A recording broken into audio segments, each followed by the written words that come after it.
nakikita ko sa mga damit natin ay, ayan oh, marumi na.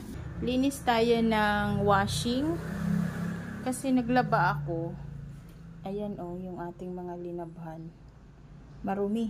Pag ganyan na, kailangan na natin linisan yung ating washing.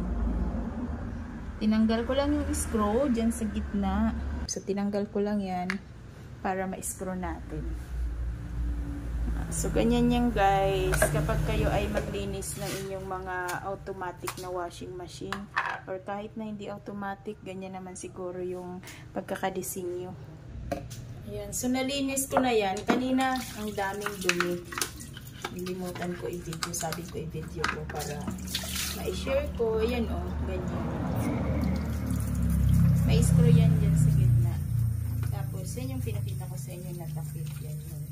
Bago pa itong washing. Kaya lang kailangan talaga linisan. Dahil pag may nakita na kayong dumi na dumidikit sa inyong mga damit, ay ibig sabihin yan, marumi na yung loob ng washing. So, babaran ko muna siya ng tubig.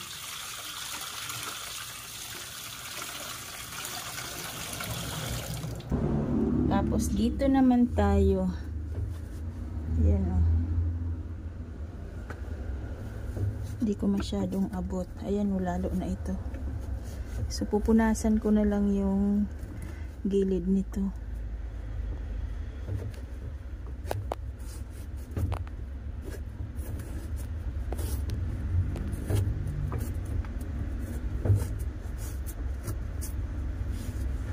Grabe. Pinamitan ko ng sipilyo. At ayan.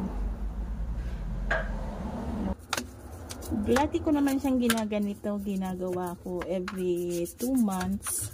Pag nakita ko ng marumi na yung damit, pagkatapos ko mag-washing, ay ibig sabihin yan, marumi na yung ilalim ng washing machine. Marumi na yung ilalim ng washing machine. So, kahit ganyan lang, hindi nyo na kailangan tanggalin pa ito. Kasi baka mahirapan pa kayo. So, ang ginagawa ko niyan ay pag nalinis ko na yung mga gilid-gilid ay papakikuti natin to. Pero kailangan kong ibalik yung takip bago natin paandarin. Kasi may mga screw yan dito. Yan, may mga screw pa yan dyan. Baka magsitanggalan.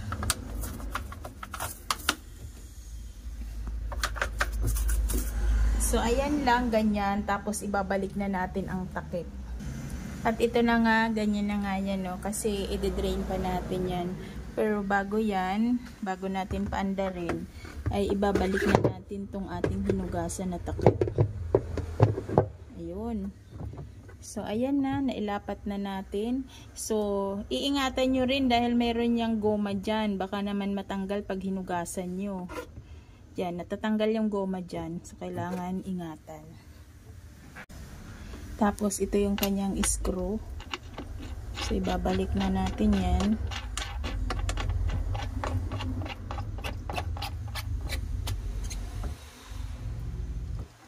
Yan, kayang-kaya nga kahit kamay lang.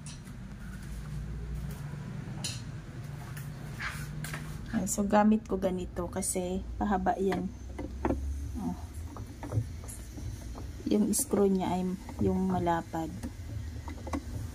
Ihigpitan nyo lang. Yan.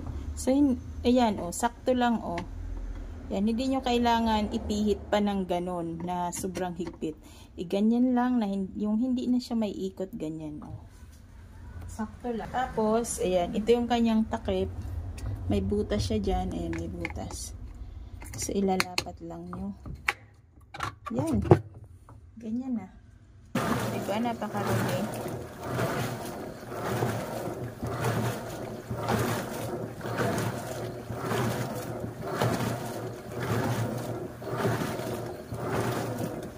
Ayan, oh. Bumubula nga eh.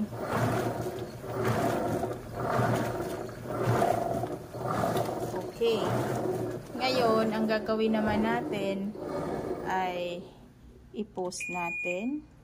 Off muna natin yan. I-on natin yan kasi mag-spin lang tayo ha. So, ang gagawin natin, dahil ganito yung settings ng ating washing machine, ay i-air dry natin. Tapos, start. Pag in-air dry natin yan, ay magde-drain na siya.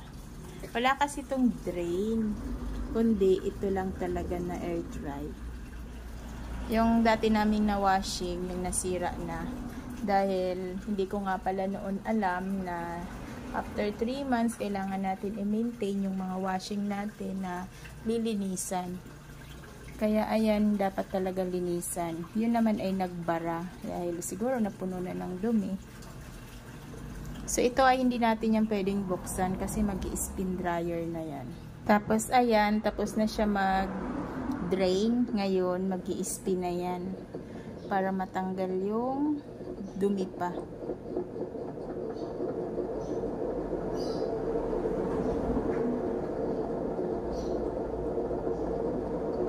Ayan.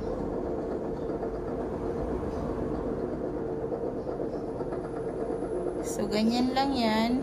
So, after 2 minutes, ay off natin. Tapos, yun na, huhugasan pa rin natin ng puno na yung tubig niya.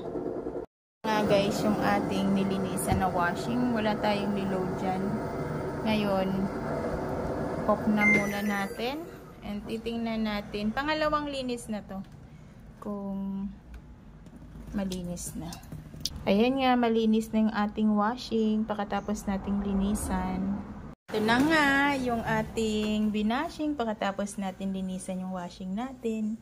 Check natin kung meron pang mga dumi. Ay, salamat. Wala na. Kasi kanina, yung unang laba ko. Oh, ang daming dumi nun. Kaya ngayon, after ko malinis yung washing, di ayos.